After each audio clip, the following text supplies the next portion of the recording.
Donc, je vais vous présenter donc, le LIPARAD, un laboratoire de recherche donc, de l'Université de Versailles, Saint-Quentin, et qui maintenant est intégré à l'Université Paris-Saclay. Donc, je suis le directeur et Devan Soyer est le directeur adjoint.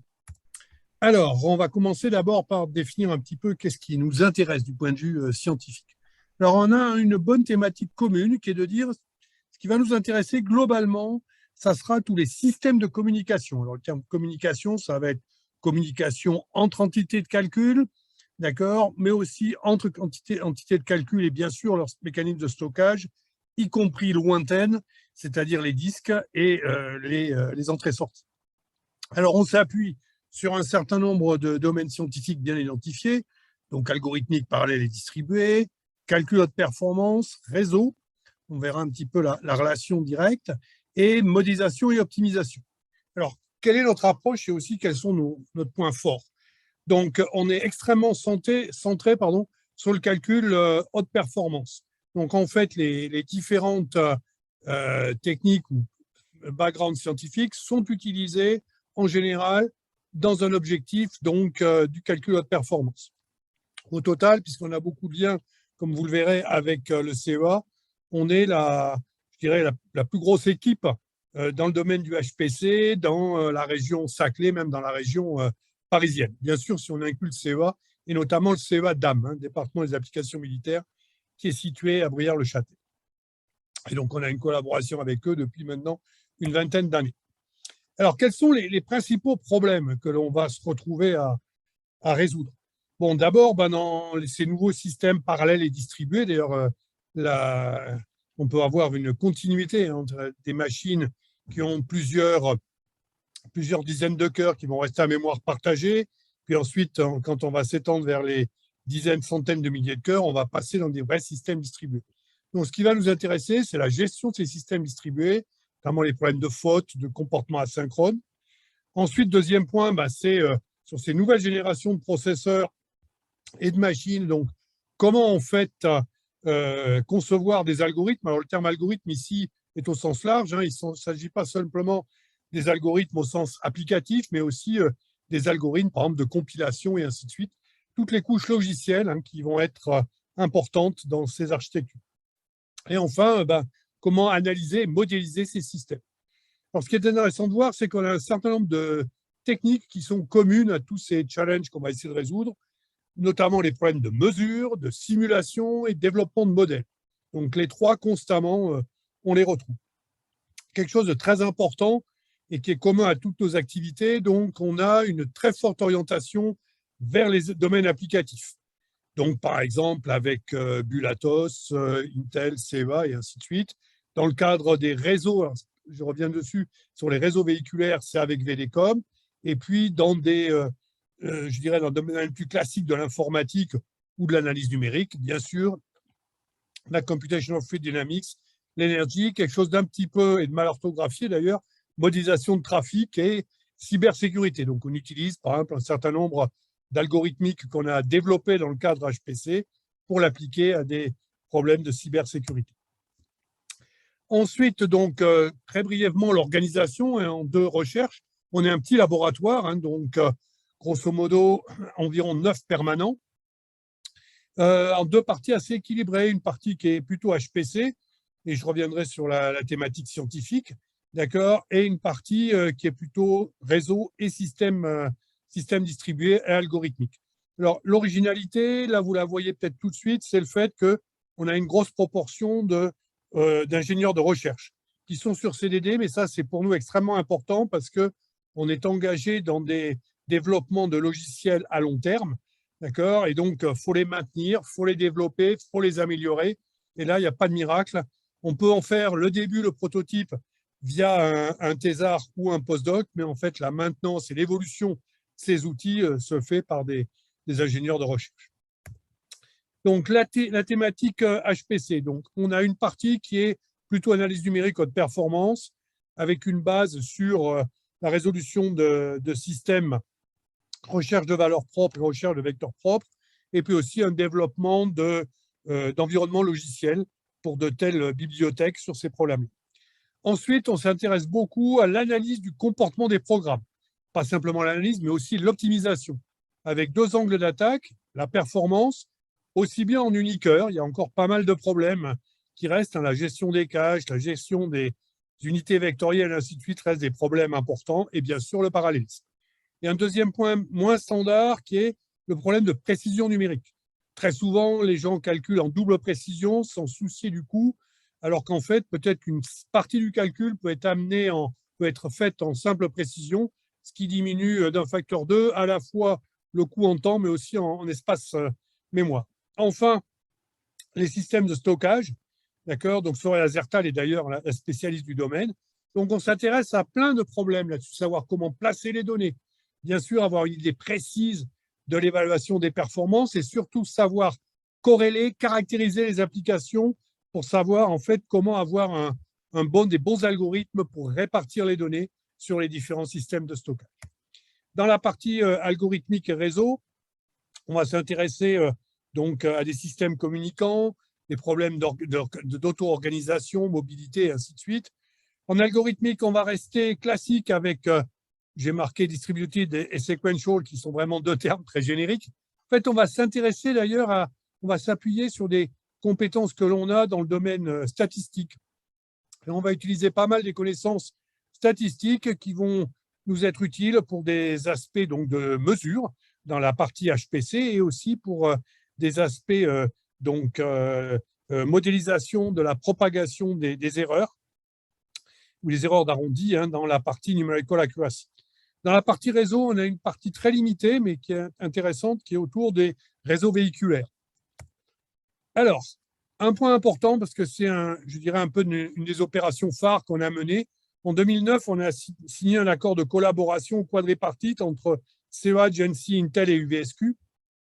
Et donc, cet accord a fonctionné jusqu'en 2020. Donc, en 2014, GENCI, on lui a indiqué qu'il n'était pas forcément très adapté aux opérations de R&D. Donc, il s'est retiré, mais on est resté CEA, Intel, UVSQ.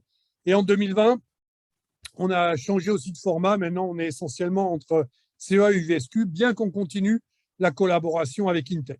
Alors donc, c'est pour nous une opération importante parce qu'on avait entre 12 et 20 chercheurs qui étaient dédiés à ce projet-là. Dans ce cadre-là, plus d'une vingtaine de thèses ont été soutenues. Ça nous a permis de faire de gros développements logiciels, Macao, Intel, Verificarlo, et Serré. Et on a eu aussi la collaboration effective au sein de l'équipe donc d'ingénieurs du CEA, qui sont toujours présents d'ailleurs, et d'ingénieurs Intel. À noter que la collaboration avec Intel, on la poursuit, et aussi maintenant, on va l'étendre très probablement à d'autres acteurs du monde HPC, notamment AMD, très probablement, et ARM. Alors, on a une caractéristique forte, c'est notre collaboration très forte avec l'industrie. Donc, on a en moyenne, je dirais, 4 à 5 étudiants en bourse CIFRE.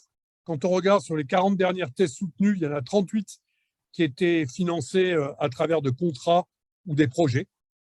D'accord. Donc, c'était essentiellement notre principale source de financement. J'ai mentionné ici hier, donc c'est vraiment notre projet de référence. Ce qui est important pour nous dans le HPC, c'est de maintenir une chaîne de collaboration tout le long de la chaîne de valeur ajoutée. Donc, on va des applications avec les systèmes, avec Atos Bull et les processeurs. Donc là, j'ai mentionné Intel, ARM, et j'ai oublié de mentionner Cyper, qui est la nouvelle start-up qui est impliquée dans European Processor Initiative. Donc, on a un volume de contrats industriels assez important et qui est, suivant les années, entre 1,2 et 1,6 million d'euros par an. Alors, on essaie de faire attention à avoir, et ce n'est pas toujours simple, une relation équilibrée avec l'industrie. Donc, on a un certain nombre de projets, notamment de projets européens, qui sont un petit peu moins marqués et qui nous donnent un peu de flexibilité sur nos sujets de recherche. Et ensuite, on peut complémenter par des travaux avec l'industrie qui, bien sûr, sont beaucoup plus ciblés. Donc, comme je l'ai indiqué au début, on a un très grand effort sur les développements logiciels. Donc, on a deux niveaux de collaboration typiques. Donc, soit on collabore avec des partenaires académiques.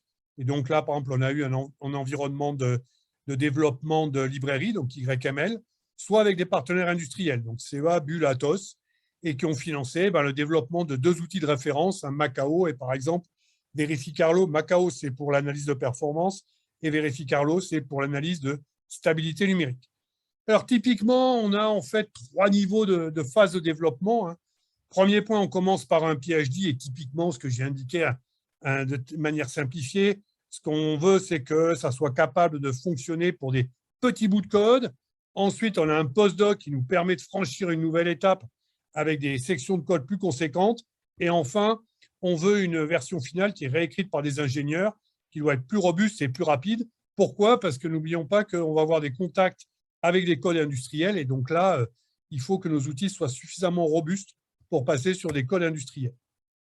Donc, on a toute une chaîne de diffusion donc à travers les séminaires, des formations et ainsi de suite, et les démos.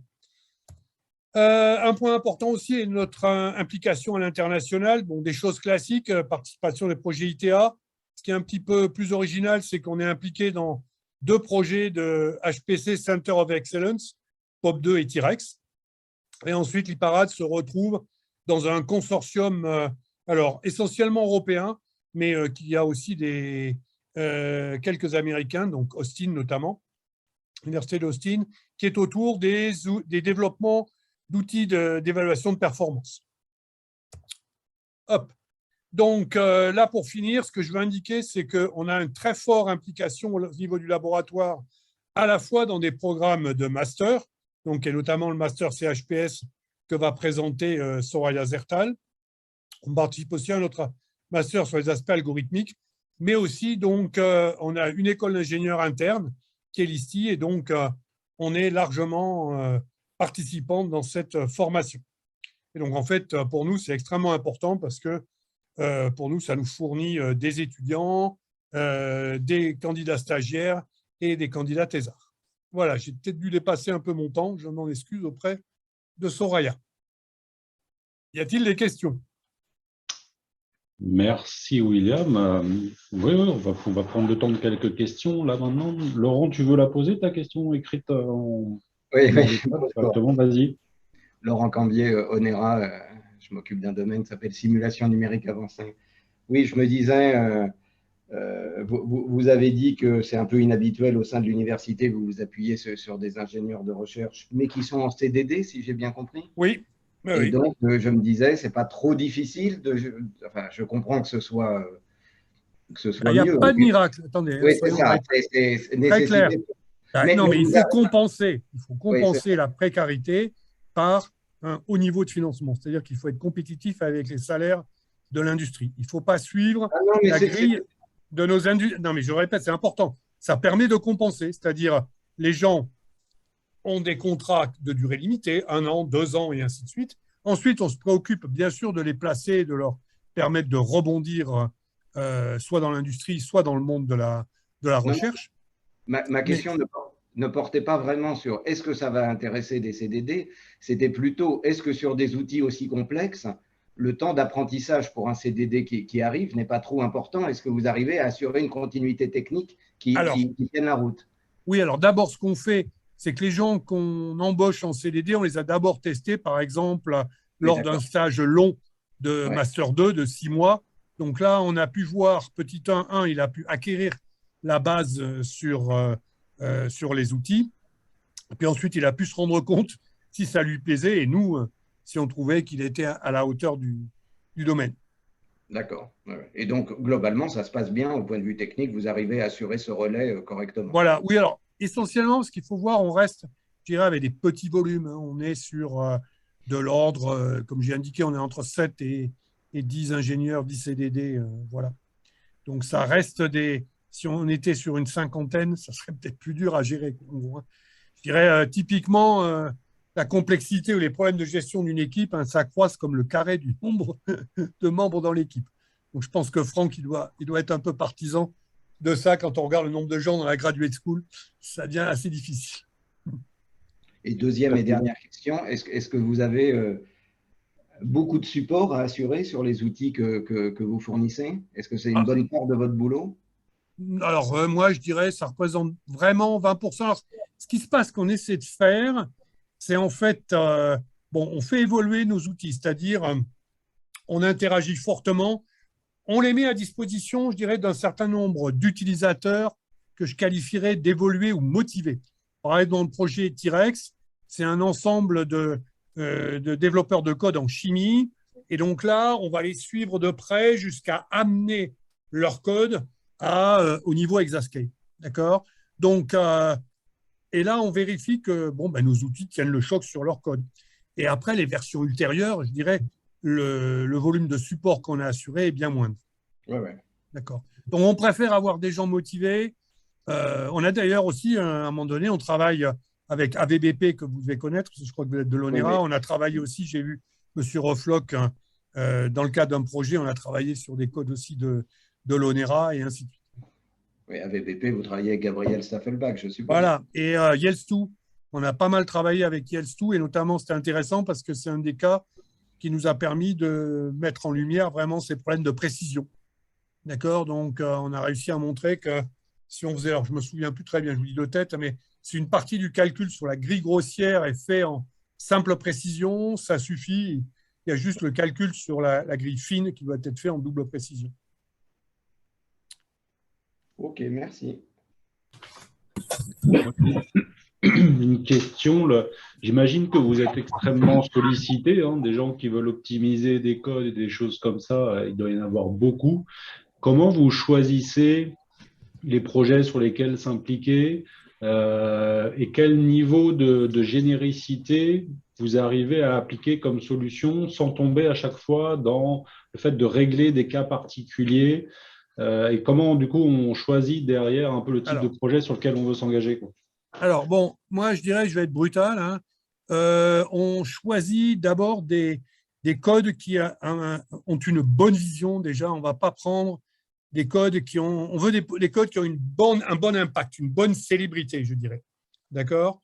Donc, ça, c'est un point important. Par exemple, Yells2 et AVBP, pourquoi on les a choisis? Parce que c'est deux codes qui sont largement utilisés dans l'industrie.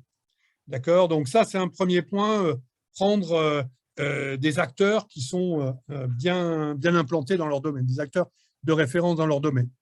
Deuxièmement, c'est le nerf de la guerre reste quand même les financements. Donc, c'est les possibilités de financement qui peuvent être associées. Donc, clairement, si on ne trouve pas de moyens de financement, nos travaux sur ces codes-là seront, on aura du mal à les mener à bien. OK. Troisième point, ce qui nous intéresse aussi, c'est de voir un petit peu le côté challenge technique, c'est-à-dire sur nos outils, quels sont les problèmes qu'ils vont poser. D'accord? Est-ce que ça va nous faire évoluer ou ainsi de suite? Bon, donc ça, on arrive maintenant, on n'est pas trop mauvais pour faire un diagnostic assez rapide. Et effectivement, il faut éviter qu'on tombe, c'est un des grands dangers dans de l'activité de service pur et simple. Donc, moi, ce qui nous intéresse vraiment, c'est que on analyse des codes. D'abord, la partie optimisation, pour des raisons de propriété intellectuelle, on tient essentiellement à ce que ça reste et appartienne aux développeurs de code. D'accord? Donc, pour différents problèmes de propriété intellectuelle. Pour nous, ce qui nous intéresse, c'est d'améliorer notre outil, de lui rajouter des fonctionnalités et ainsi de suite. Et c'est d'ailleurs ça qui est motivant. Voilà. Alors, ce qui est intéressant, je suis passé un peu vite, mais ce que l'on essaie de faire en sorte, c'est que ces outils soient repris dans des cadres industriels. C'est-à-dire, en fait, par exemple, certains outils de modélisation qu'on a développés, par exemple, Intel les reprend et les intègre dans leur gamme d'outils. Ou, par exemple, c'est Atos qui les utilise en interne et ainsi de suite. Mais c'est une frontière qui n'est pas tout à fait simple. Et d'ailleurs, c'est pour ça qu'on reste, je dirais petit, on reste en dessous de 10 parce que sinon, on va plonger dans… et il faut aussi, alors moi, je pense que ce qui est important, c'est de développer des bonnes relations avec des gens qui soient motivés pour améliorer leur code. Donc ça, le pire, c'est, je dirais, la personne qui vient en disant « Mon chef m'a dit qu'il fallait que je vienne vous voir parce que mon code ne va pas bien. » Ça, si le gars n'est pas motivé, parce que faut vouloir mettre un peu la main dans le cambouis, quand même, de regarder les détails. Et par moments, ce n'est pas simple de comprendre pourquoi un code fonctionne mal. Très bien, merci, c'est très clair. On va passer la main à… Oui, encore une question, vas-y. Ouais. Tu as parlé de Macao et de Verificarlo, que je connais. Tu as fait allusion à notre outil CRS? CRE, c'est un extracteur de côtelettes.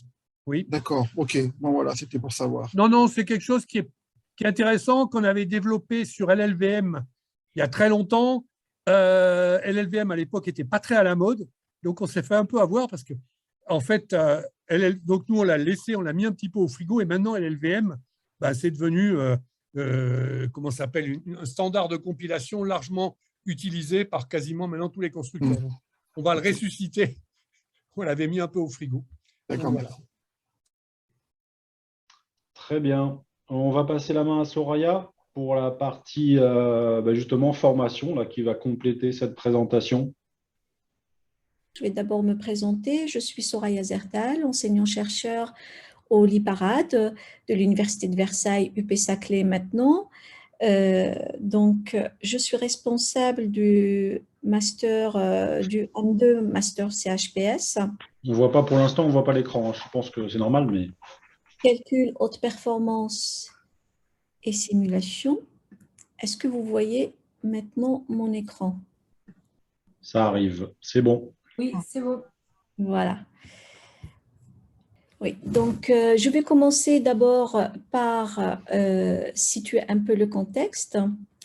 Donc, c'est quoi le calcul haute performance ou le HPC? C'est l'exploitation de ces super ordinateurs où on va exécuter donc sur les codes sur des milliers de cœurs en fournissant donc des débits assez importants. Ça concerne essentiellement donc la simulation numérique, mais pas que. Donc, c'est pour justement exploiter cette capacité de calcul pour exécuter des grands programmes qui reprennent donc les codes de simulation dans de divers domaines. Allant de phénomènes complexes, chimiques, physiques, biologiques, etc. Donc, l'enjeu est essentiellement donc, la diminution des coûts et l'amélioration de la productivité qui nécessite donc des profils un peu particuliers d'ingénieurs. Il faut qu'on ait des ingénieurs, en tout cas des experts, pas uniquement ingénieurs, ça peut être des docteurs ou qui maîtrisent à la fois la programmation parallèle et aussi qui soit très au fait du matériel, de l'architecture même de la machine sur laquelle ils vont porter un programme de simulation dans un domaine particulier. Et donc, ces experts que nous formons doivent faire le lien entre le matériel, l'application et les algorithmes et les programmes qui sont portés sur ces machines. Donc, nous disposons d'une formation dont les diplômés sont capables de relever donc, des défis dans la modélisation des systèmes complexes qui vont donc de la conception jusqu'à la programmation pour exploiter au mieux les architectures haute performance. Donc, je précise que le lien avec le côté matériel est très important. Et ceci pour résoudre d'importants problèmes industriels et scientifiques dans des domaines multidisciplinaires. Donc, vraiment, il y a deux choses importantes, le lien avec le matériel et l'interdisciplinarité qui sont donc présents dans cette formation. Alors, plus concrètement, on forme donc des cadres supérieurs qui puissent tirer parti des évolutions majeures du HPC. Donc, on cible plutôt des emplois industriels et universitaires. Donc, c'est une formation qui est faite par l'industrie et l'université pour l'industrie et l'université. Nos équipes pédagogiques sont mixtes. Il y a des enseignants-chercheurs et il y a des industriels. Et nos experts, nos diplômés vont également être travaillés aussi bien dans le milieu académique que dans l'industrie. Donc, une formation multidisciplinaire, on combine à la fois les mathématiques, l'informatique et on est ouvert sur des applications variées dans des domaines tels que la mécanique, la finance, la biologie, la physique, donc tous les domaines qui sont consommateurs de calcul. Donc, un des enjeux principaux, c'est justement de réduire l'écart entre la France et les pays de référence dans le HPC, qui sont le Japon et les États-Unis. Donc, ici, on voit bien les domaines que vise notre formation. Donc, on vise donc tout ce qui est recherche et développement pour des diplômés travaillant soit dans des startups, soit dans l'enseignement ou bien la recherche dans des établissements assez connus. Nos étudiants, nos diplômés seront donc capables de faire de la conception de logiciels, d'intervenir au niveau de l'ingénierie du calcul scientifique et également de faire donc de l'analyse prédictive et de travailler donc sur des domaines qui sont plus du niveau de big data et tout ce qui est données massives. Alors, c'est un master qui est porté par l'Université de Versailles, mais qui a beaucoup de collaborateurs, je dirais, notamment l'École normale supérieure, qui supporte tout un parcours en deuxième année de master. On a également une collaboration forte avec Sud Télécom Paris, qui fait partie maintenant de l'Institut Polytechnique de Paris, et l'INSTN, qui est donc la branche, je dirais, formation du CEA. On a plusieurs laboratoires qui sont fortement impliqués donc, dans le master. On a d'abord le LIPARAD, donc le laboratoire d'informatique, parallélisme, réseau et algorithmique distribué qui vient d'être présenté par William Jalby. On a donc la maison de la simulation qui est donc un groupement du CEA, CNRS, INRIA, Paris-Saclay avec la composante de Versailles et Paris 11. On a le laboratoire Exascale, donc, dont a parlé juste avant M. William Jalby, le centre Borelli, donc de l'ENS Paris-Saclay, où se fait essentiellement donc, le deuxième parcours du Master 2. On a également donc le CEADAM qui participe énormément, que ce soit par la formation ou par les stages et les thèses et les offres d'emploi qu'il met à disposition. Et Terratech également, qui est le premier technopôle européen pour la simulation et le HPC. Donc, si je donne là une vue globale de notre master, donc vous avez la première et la deuxième année. Donc, on recrute des étudiants qui ont un niveau de licence ou équivalent. Hein. Donc, on a vraiment une pluridisciplinarité, même au niveau du recrutement. Donc, on recrute des étudiants qui soient donc, issus d'une formation en informatique, en mathématiques ou bien en physique. Ensuite, donc, la quasi-totalité de nos M1 poursuivent en M2, mais en M2, on accueille aussi des étudiants qui viennent d'autres masters, qui viennent de l'étranger également, des étudiants qui viennent des écoles d'ingénieurs en double cursus. Donc, on établit des contrats pédagogiques avec ces écoles-là et nos débouchés vont aussi bien en recherche académique ou dans des établissements EPIC, ou bien dans l'industrie. Donc, au niveau du Master 2, il y a deux parcours que je développerai plus tard, et l'inscription se fait, que ce soit pour le Master 1 ou le Master 2, via la plateforme de Paris-Saclay. Alors, c'est une formation donc, en 2 ans qui est totalement dédiée au HPC, avec un équilibre entre les mathématiques et l'informatique. Donc, en Master 1, on n'a pas vraiment 2 parcours différents, mais on a vraiment des modules équilibrés entre ces 2 thématiques-là.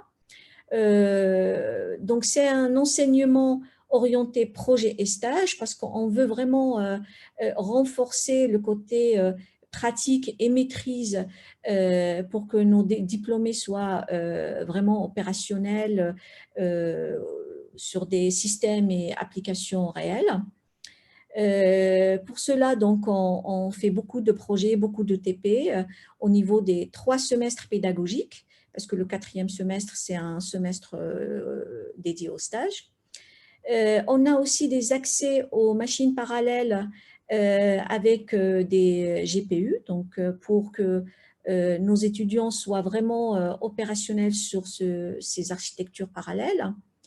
Alors, on a 2 stages, un stage optionnel à la fin de la première année, mais quasiment tous les étudiants trouvent des stages et veulent faire des stages. Et on a un stage obligatoire qui couvre la totalité du semestre 4. Donc, c'est un équilibre entre le milieu académique et industriel. Comme je l'avais déjà dit, c'est une formation par l'université et l'industrie pour l'université et l'industrie. Et on a vraiment des disciplines diverses qui sont impliquées.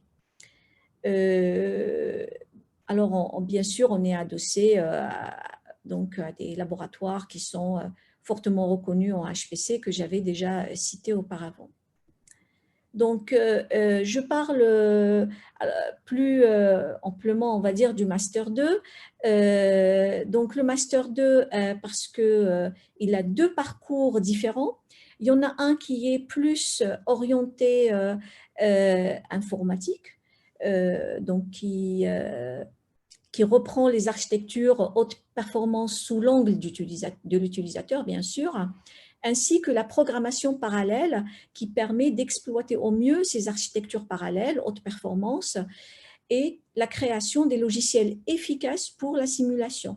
Donc, on a ce parcours qui est porté par l'Université de Versailles et on a un deuxième parcours qui est plus orienté modélisation et simulation pour le calcul haute performance, qui est porté à l'École normale supérieure à Paris-Saclay et qui couvre plutôt les aspects simulation pour les grands enjeux de la modélisation et les techniques logicielles qui permettent d'exploiter efficacement toutes les spécialités des architectures haute performance. Donc, c'est une formation donc, qui met vraiment en valeur le côté pratique et on encourage vraiment nos étudiants en première année déjà à faire des stages et de toute manière, il y a assez d'offres et les étudiants saisissent cette opportunité. Donc, on a un stage de 3 mois à la fin du M1 et un stage de 5 à 6 mois en M2. Les laboratoires de recherche qui accueillent nos stagiaires sont essentiellement dans le bassin Île-de-France, mais on a maintenant assez souvent des étudiants qui partent même à l'étranger, qui vont chez NVIDIA, chez Intel, donc dans ces grands, chez les grands industriels acteurs du HPC.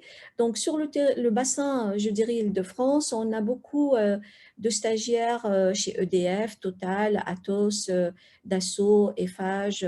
Et au niveau donc, des laboratoires de recherche, on a essentiellement donc, des offres de la part du CEA, de l'ANDRA, de l'INRIA, de l'INRA, de l'IDRIS et d'autres laboratoires universitaires, notamment donc, le nôtre.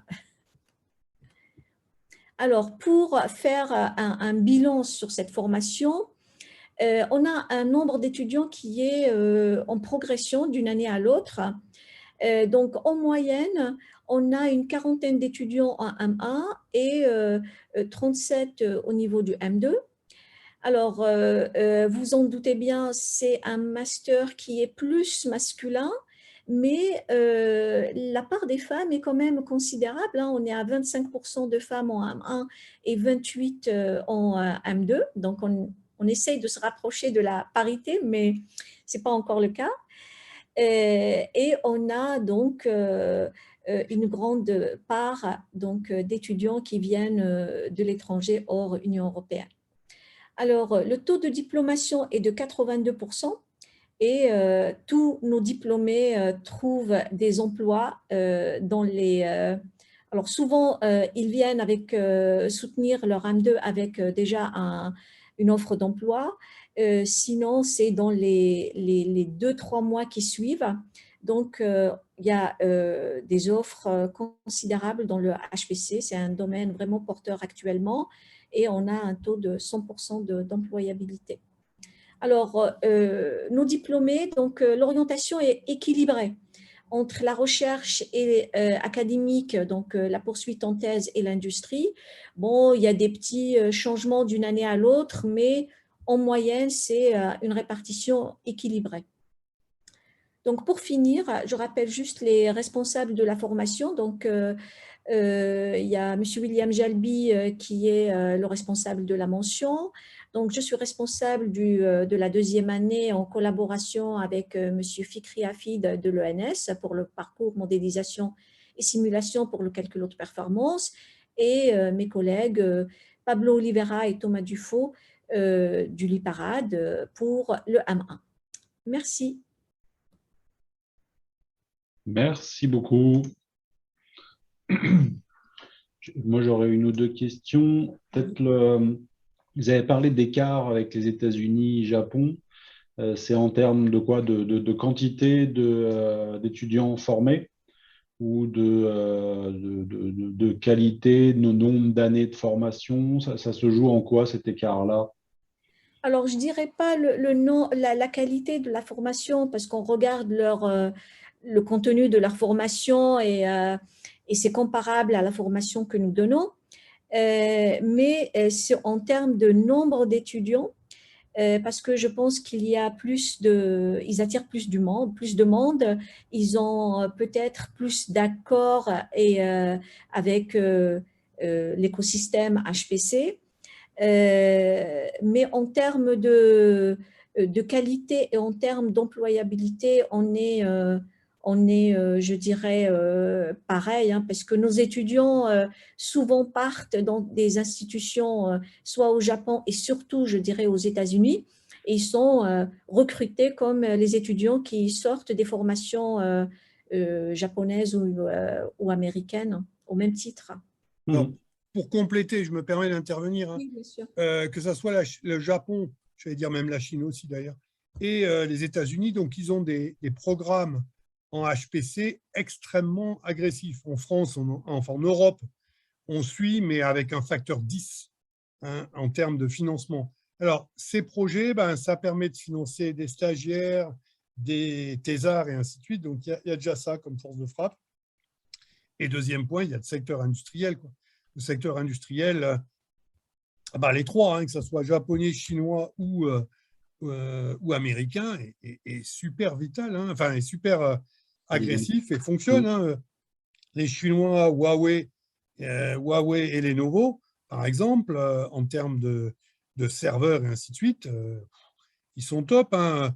Aux États-Unis, d'ailleurs, en fait, il ne faut pas oublier, hein, on a tendance toujours à se focaliser sur les constructeurs de chips, mais attention, Amazon AWS, Amazon Web Services, c'est étonnant, mais c'est des gens qui construisent des processeurs, qui se mettent à fabriquer des processeurs. Google aussi. Attention, hein, c'est assez amusant d'ailleurs. Hein. C'est comme, j'allais dire, je ne sais pas moi, si le gouvernement français se disait, tiens, mais comme je consomme beaucoup de voitures, je vais me mettre à être constructeur automobile. Et ça, malheureusement, alors, on ne va pas critiquer le secteur industriel français, mais franchement, c'est un peu plus lent et un peu plus mou. Des Elon Musk, on en voudrait bien. Alors, si je peux dire deux mots aussi, on essaye quand même d'encourager les liens avec l'industrie. D'ailleurs, on encourage les étudiants et surtout on les informe qu'il y a aussi des bourses CIFRE pour faire ce lien entre la recherche académique et l'industrie. Donc, on a beaucoup d'étudiants qui font des thèses industrielles. Donc, on essaye aussi de faire un peu, de communiquer autour de ça. Ok. Du coup, lié à ça, peut-être juste une question sur la promotion auprès des étudiants. Vous faites de la promotion principalement aux élèves de licence, ou il y a des gens qui rejoignent le programme en M2 uniquement, venant d'autres formations Alors, on fait de la communication. Alors, pour le M1, on fait de la communication au niveau de la licence, au niveau des UT, parce qu'on peut recruter aussi des étudiants qui viennent de l'UT, au niveau des écoles d'ingénieurs, parce qu'il y a aussi des passerelles de l'école d'ingénieurs vers le M1. Mhm. Au niveau du M2, on fait de la communication aussi bien pour le M1, enfin au niveau du M1, parce que on veut avoir nos M1 et éventuellement des M1 d'autres formations, et aussi au niveau des écoles d'ingénieurs, parce qu'on a des doubles cursus. On peut faire des contrats pédagogiques et l'étudiant est doublement diplômé en suivant notre master et la dernière année de son école d'ingénieur. Ok. Très bien. Est-ce qu'on arrive à la fin de notre créneau? Est-ce qu'il y avait, Laurent, tu voulais reposer une question ou pas? Et peut-être sur la planche 9, Ah. je n'ai pas totalement compris la subtilité entre IHPS et MSCHP. Alors, parce que quand on lit, par exemple, dans MSCHPS, les techniques logicielles permettant d'exploiter efficacement les architectures haute performance, on n'est quand même pas très loin du 2 du premier parcours. Enfin, c'est quand même assez voisin. Je comprends que le premier est un peu plus informatique, c'est ça, et le deuxième est plus simu, donc un peu plus logiciel, sans doute. Enfin, plus. Oui, exactement. Donc, Ouais. pour l'IHPS, c'est beaucoup plus la programmation. Et donc, pour le MSCHP, c'est plus la modélisation. Donc, les modules portent plus sur des aspects, sur, on va dire, des disciplines et métiers du HPC. Donc, il y a de la modélisation de physique, la modélisation au niveau de la santé, vous voyez? Oui, Donc, mais d'accord. Nous, on ira avec nos grands logiciels, on serait peut-être un peu plus sur ce deuxième parcours, quoi, au point de vue point d'intérêt. oui, de la modélisation et de la simulation. Oui. Et puis un dernier mot, je me tourne vers mon collègue Alain. Alors, on n'est pas cité dans les stages. Est-ce que c'est qu'on n'en propose pas tant que ça en HPC? Est-ce qu'il y a une action à faire quand on en propose pour vraiment le dire à ce master? Qu'est-ce que tu en penses? On a déjà eu des stagiaires UVSQ, hein. Alors, il y a déjà quelques années, mais à un moment, on a eu une année, deux stagiaires, enfin avec moi, Eric Camré, on a eu D'accord, parce que je pensais au moins au stage qu'a proposé cette année Eric, justement, Eric Kéméré. ouais, Bon, il faudra bien qu'on pense à vous adresser nos demandes de stage ouais. quand Oui, on chasse sur ce terrain, quoi. c'est très bien. Oui. On est preneur. Donc, il faudrait qu'on envoie les stages, les sujets à plusieurs personnes, puisqu'il y a plusieurs, entre M1, M2 et machin, où c'est un peu centralisé, où il faut qu'on triple le mail. Vous pouvez les envoyer, on les centralise. D'accord, Voilà. ok. Et on les redispatche ensuite, hein. Ok, Mais merci. Soraya est un très bon point d'entrée. D'accord, merci.